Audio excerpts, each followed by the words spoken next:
From the University of North Dakota in Grand Forks, this is Studio One. Hi everyone and welcome to Studio One. I'm Ann Hook along with Averi Haugesag.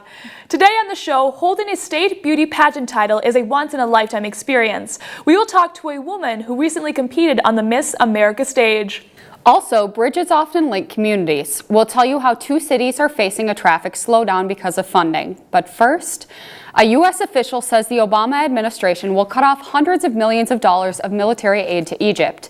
This suspension was prompted by multiple events. One of these is President Mohamed Morsi being forced out of office in July. Another is the violence that killed dozens of protesters over the weekend. The move will cause an immediate halt to a $260 million cash transfer. The U.S. will also stop providing large military systems like Apache helicopters, F-16 aircraft, tank parts, and Harpoon anti-ship missiles. The suspension will formally go into effect within the coming days. A senior official says the U.S. has yet to notify Egypt of their decision. Humanitarian aid in Egypt will continue. Weathercasters in Rapid City won't be getting any extra pay raise for trekking through the recent South Dakota blizzards. Till September 30th, they won't be paid at all. The recent government shutdown is putting National Weather Service meteorologists on an IOU with no due date.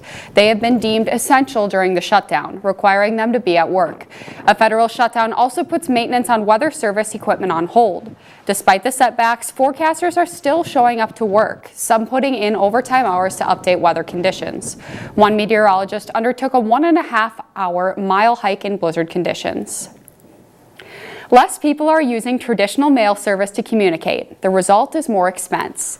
The United States Postal Service will begin hiking up prices by 3 cents for first-class mail next year. This may not receive a stamp of approval from the public. Stamped mail accounts for 43% of government's agency revenue. The USPS board chairman says the service is in a tough financial situation. The government service has hired a futuristic marketing firm to see if the stamps may be phased out. The new price changes will take place in January 2014. The government service does not receive taxpayers' dollars but is funded by sales of postage and other mail services. Last year, the Postal Service reported a net loss of $740 million in the third quarter. The price hike is estimated to bring $2 billion in revenue. Arctic sea ice may have a better chance of sticking around for another season. The National Snow and Ice Data Center says there was substantially more ice at the end of the summer compared to last year's record low. The Greenland ice sheet also had less surface melt than it did in 2012. The average ice extent for September was a bit more than 2 million square miles. The amount rapidly increased toward the end of the month due to typical autumn cooling. This number was 664,000 more square miles than 2012's previous September record low. Federal budget cuts are being made all around the country. With deadlines quickly approaching, the economic consequences are causing concern. Many communities were established next to waterways. Grand Forks, North Dakota, and East Grand Forks, Minnesota share the Red River of the North. 3 bridges connect the 2 cities. In the next 3 years, 2 of the bridges will need major repair. Federal funding may be tight. The best we can do is to plan for what the current situation is, what our forecasts are, the North Dakota Department of Transportation's forecasts are, what the federal government's forecasts are. Local officials and business owners are working together to get ready for the change. It would be a huge economic impact on the city of East Grand Forks if the bridge were to close for a long period of time. Without that bridge, it cuts off Grand Forks to East Grand Forks. City officials say they are looking at all options for repair. That can mean making minimal repairs to get by. It's impossible to predict length of closures and those kinds of things, but we most certainly will keep them to the absolute minimum. There will be multiple meetings with committees and community members about the options. Some business owners say that their loyal customers will still find their way. I know that if the bridge were to close, they would still come in, and we appreciate their business. Plans are being made and final decisions should be expected at the end of this year. Reporting for Studio One, I'm Will Biernat. The Bridges project is expected to cost up to $50 million. And that's the news for now, Ann. Great, thanks Averi. Let's bring it now to Johnathan Metz over in the weather studio, who's going to give us some news on some heavy winter right south of us. Well, thanks, Ann and Avery. Western South Dakota and Lucerne did see a record high snowfall over the first weekend of October. As a matter of fact, they had record high snowfall totals for the entire month of October, but that fell in just 3 days. They had 75,000 heads of cattle that were killed over in South Dakota, which is very major for the state's farming industry, and more than 22,000 homes and businesses were still without power on that Monday morning. But the interesting thing is that the eastern half of South Dakota had tornadoes on the same day that western half of South Dakota had a blizzard. So the question is how is that possible that the same state can have both tornadoes and blizzards on the same day? Well, that's all due to this low pressure system that's over in eastern Nebraska. Now, air spins counterclockwise around a low pressure system, and as it did so around this particular system, it brought down cold air from Canada and warm air up from the Gulf of Mexico. Now, in the fall, the air in Canada is getting a lot colder than it has been during the summer, but this warm air is still pretty warm coming up from the Gulf of Mexico. So just on either side of this particular cold front, we had temperatures in the 40s, but then on the warm side, it's in the 80s. Now, that cold temperatures up in South Dakota combined with some moisture is what caused the snowfall. And as I put this into motion, we can see that this cold front that started moving into that area of warm air produced just enough lift to produce those isolated thunderstorms and tornadoes over in parts of eastern Nebraska and eastern South Dakota. But even though this fall weather was producing some tornadoes, we're getting ever closer to that season of winter, and it's always important to make sure that your tires are properly inflated. As it gets colder, many people start to pack up their summer clothes and don their winter sweaters. But what some tend to overlook is taking care of their car. Experts say many steps need to be taken to ensure cars are suitable for winter driving. The condition of the tires, that the tread is still acceptable for winter driving condition, and also check the tire pressure. Nori says the actual tires don't support the weight of the car. Instead, it's the air pressure inside the tire. Tire pressure is influenced by temperature.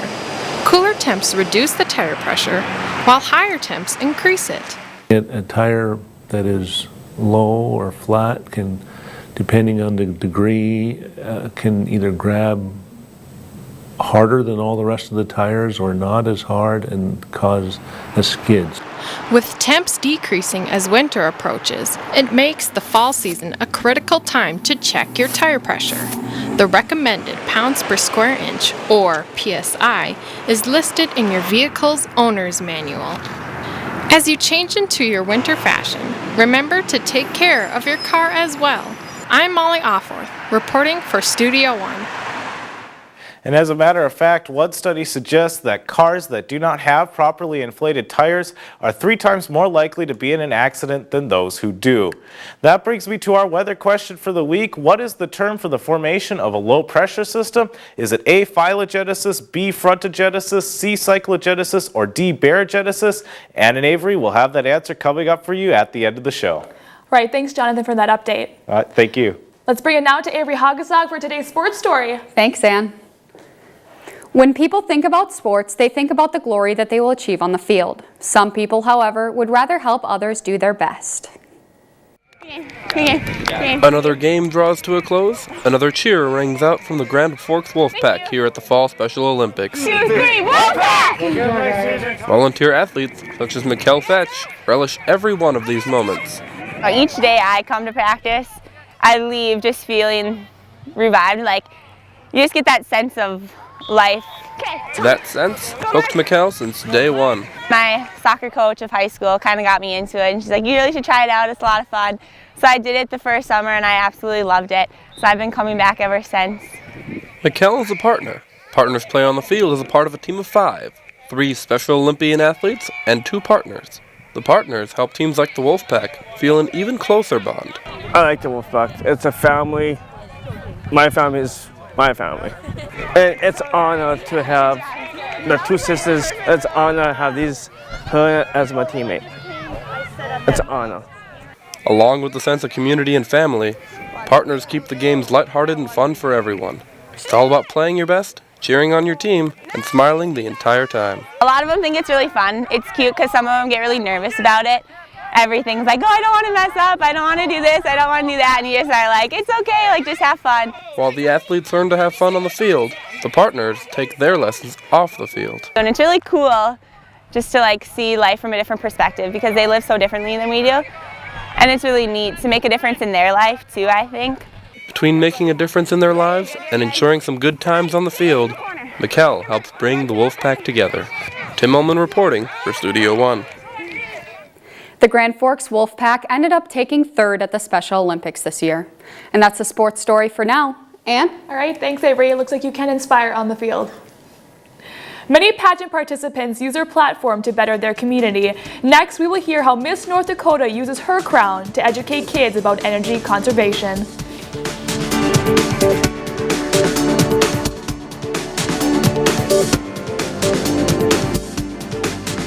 Captioning for Studio One is underwritten in part by NDAD, helping others to help themselves. North Dakota is facing challenges in healthcare delivery. The University of North Dakota School of Medicine and Health Sciences is building a place to help meet the state's healthcare needs. In addition to a new structure, we're also building interaction between healthcare professionals while building a workforce through expanding class sizes. We're inspiring our youth to engage in healthcare careers and exploring ways to reduce disease. It starts here and ends here, building a better future for North Dakota. At the University of North Dakota College of Engineering and Mines, classes have real-life application. Mentors guide students. Our work improves quality of life by answering tough questions with creativity and innovation. The University of North Dakota College of Engineering and Mines, training tomorrow's engineering and geology experts today.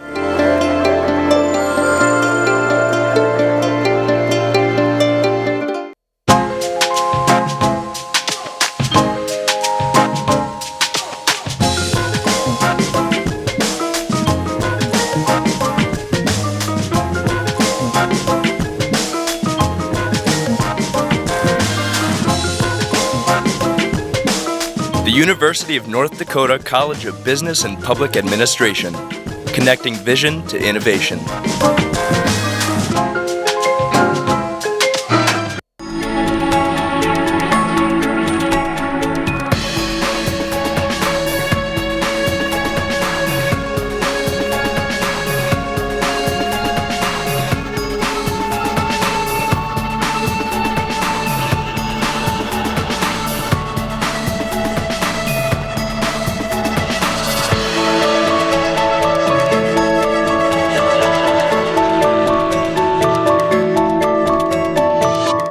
Studio One closed captioning is underwritten in part by Options, your disability information source.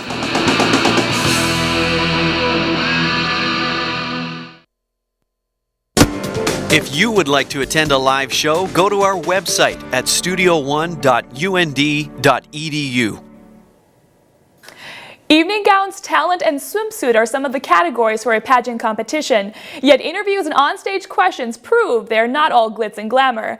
Miss North Dakota Laura Harmon is here to share her experiences right off the Miss America stage. Well, thank you so much for being on the show today, Laura. Oh, thanks for having me. Well, to start off, how are you readjusting back from life of Miss America? Have you been able to take a breath and have some rest? I actually left town for a couple weeks and spent about 2 weeks in the backcountry of Montana doing some elk hunting with some friends. So I was away from mirrors and cell phone service for a solid 2 weeks. So now it's fun getting back to real life again. So can you take me back to the history when you actually got involved in pageants? Were you a childhood pageant girl? I actually didn't start doing pageants until I was 19 years old. So I definitely got a start in the game when I was fully aware of who I was as a person. And I think that's really what helped me become a stronger competitor, because I was so sure of who I was and I knew what I wanted to accomplish. Could you go and describe to me that feeling you experienced when you felt that crown being placed on your head for Miss North Dakota? It was a little strange. You don't really see the crown, they just stick it on your head. So it's this really heavy feeling on the top of your head, and there's a ton of people standing up, the judges are standing up, the lights are in your face, and everyone's clapping. And then it kind of sinks in about a week later what really happened. Where it's just overwhelming, I'm sure. Exactly. Tell me, what is your platform? My platform is called Energy Kids, Raising Responsible Energy Users, and it's all about teaching kids sustainable living habits, teaching them their environmental consequences. Now, you have experienced, pageant competitions in all 3 tiers, whether it's regional, state, and national. Can you kind of compare those, what they're like? Well, I started off as Miss Grand Forks. I actually had competed for the title of Miss Grand Forks for 4 years. So it was really exciting to finally represent my hometown. So after winning Miss Grand Forks, I went on to state, and that takes place in Williston. So it's a lot different from Williston to Atlantic City, New Jersey, I'll tell you what. So everything from the level of competitors to the amount of competitors to even the community members, the people in the audience, really changed drastically, going from Grand Forks to Williston all the way to Atlantic City. Well, just to lead into that next question, you go and describe that you were in Atlantic City for 2 weeks, correct? What were some of the things you experienced, the fun activities? I think we have a picture right up showing that you were in the Show Me Your Shoes competition. Could you describe those fun 2 weeks? Well, the Show Us Your Shoes parade is an absolutely extremely fun event that we get to do as pageant title holders. It's a tradition in Atlantic City to do the parade of shoes, and every girl picks a state emblem basically to represent her state. As you can see, I picked sunflowers because North Dakota is the leading producer of sunflowers. So it was exciting to get to represent my state. There was probably about 140,000 people there, so it was a little overwhelming to see more people than I'd see in our entire city in one parade, but it was about 2.5 hours long, and so it was probably my favorite event of the entire week. Go and describe to me, how you were feeling, what was going through your mind being at the Miss America stage, what you're feeling with your emotions. Well, it's a kind of a roller coaster. By the end of the 2 weeks, you are extremely sleep deprived. You basically go for 15 to 16 hours straight every day for 2 weeks. And so by the end of it, it's all kind of a whirlwind, and it's all almost a dream by the end of it because you're so exhausted. So by the end of it, it was kind of a relief to just have the 2 weeks over under my belt. I'd been at Miss America like I'd always dreamed, and that was kind of the culminating feeling of everything. Well, I'm sure you don't get a lot of sleep during those 2 weeks. So when you go in and describe those, we talk about all the aesthetic elements of competition for the hair, the makeup, the spray tan. How do you prepare yourself mentally? Mentally, I definitely like to think about why I want to be Miss America. It took me a long time to get into the mindset as to what I would do as Miss North Dakota, and if I were Miss North Dakota, what I wanted to accomplish and the kind of Miss North Dakota I wanted to be.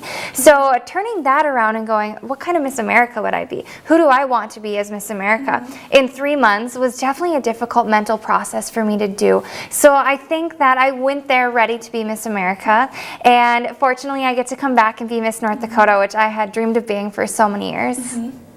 What are the preconceived ideas about pageant girls that you really hope to address? People seem to think that we just care about our hair and our makeup. We don't know that there's more to us. Most of us are very accomplished and intelligent young women. The current Miss America was in the process of applying to med school. Now she has to take a year off of those applications, but she'll come back to it. Nina was a very sweet girl. We got really close during the year, so I'm excited to see where she goes with her year as Miss America, but also to remember that we are aspiring young women and leaders in our professions. What are some things that you hope to accomplish during your reign as Miss North Dakota? Well, I definitely want to just get out the word of the Miss America organization. I didn't know how to start doing pageants when I first began. I had just seen Miss America on television and dreamed of being just like her. And now I realize that I want to make sure people know how to get involved in the organization at a local level. But I also want to reach out into the schools. Miss North Dakota, one of her biggest jobs is speaking to children in schools and being that role model for them to look up to. So I'm excited to get into a lot of local classrooms and talk to them about my platform of sustainable living habits. Well, I wish you all the best luck during your reign in Miss North Dakota, and thank you so much for stopping by at our show today. Thank you. Coming up, sometimes curiosity leads to discovery. Coming up, a man in a yellow hat and his friend are celebrated. We'll take you to an event where curiosity is king.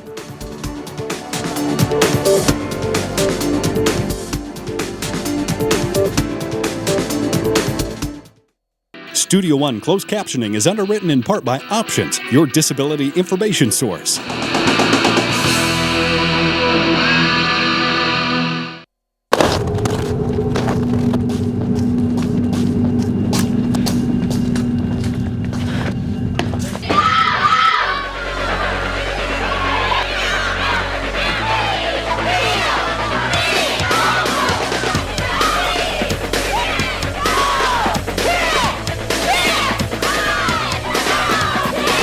It's not the size of the woman in the fight.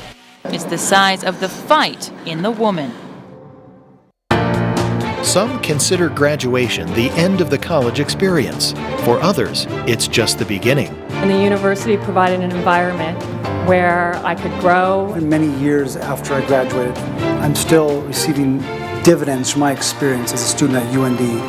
The University of North Dakota Alumni Association is committed to growing the university by growing the alumni family.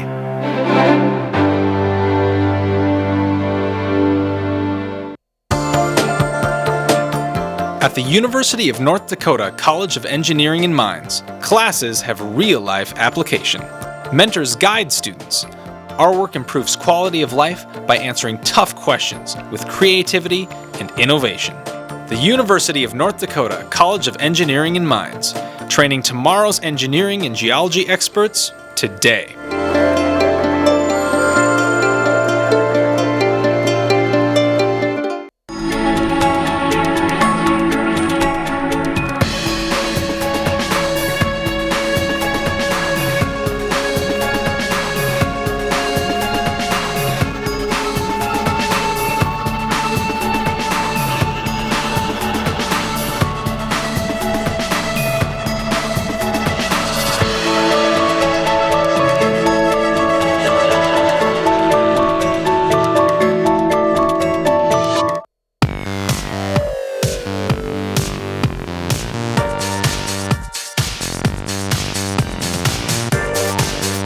Studio One is a television show produced by students at the University of North Dakota. You can be a part of the graphics team, the marketing team, news team, programming team, production team. Training never ends. You get to produce guests, you get to do the reporting side of it. It's really worth the experience. You will not regret it.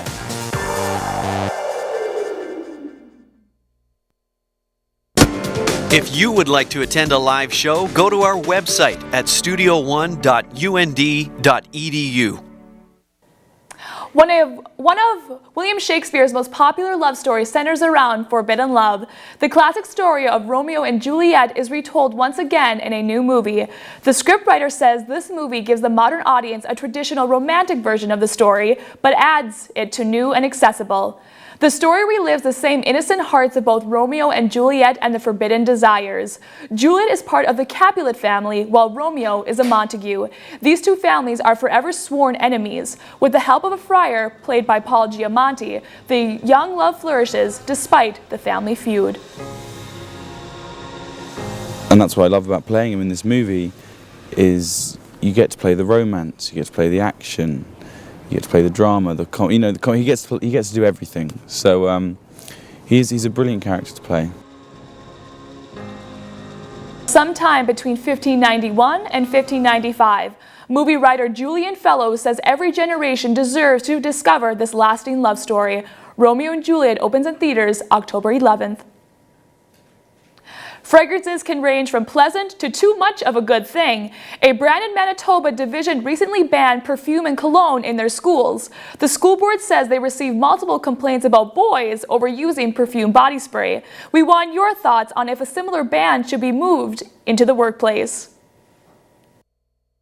You know, you wouldn't have all those conflicting smells around because you might get a bad headache from it or something like that. I think it's a person's right to decide how they want to smell that day. I think you're kind of dictating too much of their life, telling them that they can't. Circumstances, yes, because a lot of people have really bad allergies and it can cause really major problems for them. I feel they should be banned because people with allergies, they're sensitive to it and it gets to be strong and it distracts from your work. I mean, if you've got a small enclosed office where somebody just likes to wear an excessive amount, or even if you've got somebody who gets chronic migraines and is sensitive to smells, that could be a real problem. I just don't think it's that big of a problem. I think that, it can be a little annoying if people are a little too aggressive with it, but I think there's a lot of other bigger problems. A comment from our Facebook page. Jason from Chanhassen, Minnesota says, some people, you can smell they are somewhere in the building before you actually see them. It can be quite nauseating. I think it's smart to use some discretion when applying your fragrances. Brett from Daytona Beach, Florida says, when you work around people, you don't know who could have a slight or major reaction to scents. If you must use it, there is something to be said for a bit goes a long way. People are curious about the world around them. We met up with a man and his friend whose curiosity has touched people of all ages. A child's parent only wishes their kids will learn from their mistakes. A classic novel has captured the minds of millions of kids as they begin to wonder about the world around them. Because he's my best friend. This day happens to be National Curiosity Day. What better time to invite a man in a yellow hat and a curious little monkey? We've always been a fan of George, just being with my son's name George and my husband's name George, and we have a grandpa George, so it's always been a family thing. Curious George is a classic series that follows a mischievous monkey and his keeper on adventures. Many children follow the wandering monkey, at least with their imagination. I'm really excited to meet George. The beloved Curious George has created a following of children and even teens. Chris says he loves the fact that he is giving Curious George fans the opportunity to meet someone they love. I've been a fan of George ever since I was really little. The Curious George fans were kept very busy mask making, coloring, hat making, the man in the yellow hat reading, pin the banana on the banana tree, and pictures with Curious George himself. The book teaches kids to keep out of trouble and learn from George's mistakes. Away they went. I've seen some sleeping babies, and I've seen, I think, up to like third graders, you know, just sort of, because I think George sort of captures a lot of ages. As Curious George fans grow up, they will always be his fans and continue to learn from his mistakes. With photographer Alex Stadnick, I'm Amanda Cope reporting for Studio One. For more than 60 years, the man in the yellow hat and his monkey continue to capture attention. Curious George has sold more than 25 million copies. All right, thanks, Avery. Let's bring it back now to Johnathan in studio with a final look at today's weather. Well, thanks, Ann and Avery. It's going to be a little bit of a cooler week for a lot of people in most of the country, where there's a cold air centered over Nebraska and Kansas, all the way around to Montana and Arkansas, but warm in the northeast.